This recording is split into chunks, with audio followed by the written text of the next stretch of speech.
Isinagawa kamakailan po ang pagpupulong po ng Regional Peace and Order Council or RPOC sa lalawigan po ng La Union. Sentro ng naganap na sabing pulong po ang pagtitiyak sa patuloy na pagpapanatili ng kaayusan, kaligtasan at kapayapaan sa Ilocos Region ngayong taon.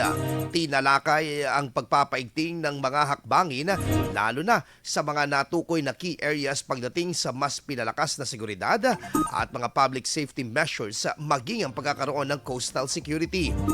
Inilatag din ng mga member agencies tulad ng Philippine National Police, Philippine Drug Enforcement Agency, Armed Forces of the Philippines at Bureau of Fire Protection ang kanilang mga plano at aksyon maging mga kinakailangang paghanda sa bawat hanay.